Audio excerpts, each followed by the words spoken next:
নমস্কার বন্ধুরা, ফের একবার আমাদের চ্যানেলে আপনাদের স্বাগত জানাই। ত্রিদেবের মধ্যে এক দেব হলেন দেবাদিদেব মহাদেব, আর মহাদেবের বার হলো সোমবার। তাই অনেক ভক্তবৃন্দ শিবের উদ্দেশ্যে 16 সোমবারের ব্রত করে থাকেন। আসুন আজ জেনে নিই এই 16 সোমবার ব্রতের পেছনে প্রচলিত কাহিনী। তবে তার আগে আমাদের চ্যানেলটিকে সাবস্ক্রাইব করতে ভুলবেন না। আর আপনিও যদি মহাদেবের ভক্ত হয়ে থাকেন তাহলে কমেন্টে অবশ্যই লিখুন ওম নমঃ শিবায়।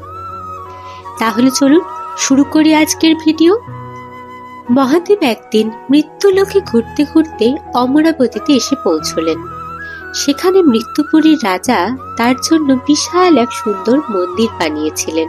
মহাদেব মুগ্ধ হয়ে দেবী পার্বতীর সাথে কিছুকাল সেখানেই বাস করতে শুরু করলেন। একদিন পার্বতী মহাদেবের কাছে পাশা খেলার ইচ্ছা প্রকাশ করলেন। তিনিও সঙ্গে সঙ্গে রাজি হয়ে গেলেন। খেলা সবে শুরু করতে যাবেন এমন সময় সেখানে এসে উপস্থিত হলেন সেই মন্দিরের পুরোহিত। পার্বতী তাকে জিজ্ঞেস করলেন, আচ্ছা বলুন তো, কে জিতবে এই খেলায়? পুরোহিত কিছু না ভেবেই উত্তর দিল, ভোলানাথই জিতবেন। কিন্তু খেলার শেষে জিতলেন দেবী পার্বতী। পার্বতী পুরোহিতকে বললেন যে তিনি মিথ্যা কথা বলেছিলেন এবং এই অপরাধে তাকে অভিশাপ দিলেন যে তার কুষ্ঠ হবে। সেই পুরোহিত পার্বতীর অভিশাপে একজন কুষ্ঠরোগীতে পরিণত হয়ে জীবন যাপন করতে লাগলেন। এরপর কেটে যায় বেশ কিছুটা কাল। একদিন সেই মন্দিরে কিছু অপ্সরা পুজো দিতে এলেন। পুরোহিতের এই করুণ অবস্থা দেখে তারা এর কারণ জিজ্ঞেস করলেন। পুরোহিত তাদের সমস্ত গল্প খুলে বললেন। তখন সেই অপ্সরারা তাকে 16 সোমবারের ব্রত করার পরামর্শ দিলেন। সেই অনুযায়ী পুরোহিত অত্যন্ত নিষ্ঠার সাথে 16টা সোমবার ধরে এই ব্রত করলেন। তারপর ভোলানাথের আশীর্বাদে সে রোগমুক্ত হয়ে প্রতি সোমবারই ভোলানাথের পুজো করতে থাকেন।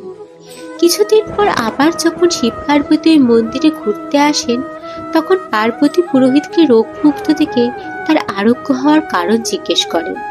পুরোহিত তাকে 16 সোমবারের ব্রত কথার কথা বলেন। এই শুনে পার্বতীও 16 সোমবারের ব্রত করার ইচ্ছা প্রকাশ করেন। পার্বতীর পুত্র কার্তিক মায়ের উপর রেগেছিলেন। পার্বতীর 16 সোমবারের ব্রত করার পর কার্তিক বাধ্য সন্তানের মতো মায়ের কাছে এসে জিজ্ঞেস করেন ব্যাপারটা কি। তখন পার্বতী তাকে 16 সোমবারের কথা বলেন। কার্তিক ওই ব্রত পালন করে তার এক ব্রাহ্মণ বন্ধুকে কাছে পেয়ে যান। বন্ধুটি কার্তিকের কাছে জানতে চায় কি করে তাদের মিলন সম্ভব হলো। তখন কার্তিক তাকে 16 সোমবারের ব্রত কথা জানায়। কার্তিকের সেই বন্ধুটি বিয়ের ব্যাপারে খুব উৎসাহী ছিলেন। একদিন তিনি একটি দেশে গেলেন যেখানে রাজার মেয়ের স্বয়ম্বর চলছিল। স্বয়ম্বরের নিয়ম ছিল একটি হাতি সভায় উপস্থিত যার গলায় মাল্যদান করবে সেই হবে রাজার জামাই। কার্তিকের বন্ধু তো সবাই বসেছিলেন। হঠাৎ হাতিটা এসে তার গলায় মালা পরিয়ে দেয়। অবাক বন্ধুটা বুঝতে পারেন 16 সোমবারের মহিমা। তার সাথে রাজার মেয়ের বিয়ে হয় এবং রাজা তাকে প্রচুর ধনসম্পত্তিও দেন। ফুলশয্যার রাতে তার বউ তাকে জিজ্ঞেস করেন, এত লোক এত রাজকুমার থাকতে কেন হাতি তার গলায় মালা দিয়েছিল? তিনি তখন বউকে 16 সোমবার ব্রতের কথা বলেন। তার বউ পুত্র লাভের আশায় 16 সোমবারের ব্রত নিষ্ঠা ভরে পালন করেন এবং একটি পুত্র সন্তান লাভ করেন। এইভাবে একজন থেকে অন্যজনের মুখে ছড়িয়ে পড়ে 16 সোমবারের ব্রত কথা। কেমন লাগলো আজকের ভিডিও কমেন্টে অবশ্যই জানাবেন। আজ আসি, আবার হাজির হব অন্য কোনো নতুন ভিডিও নিয়ে।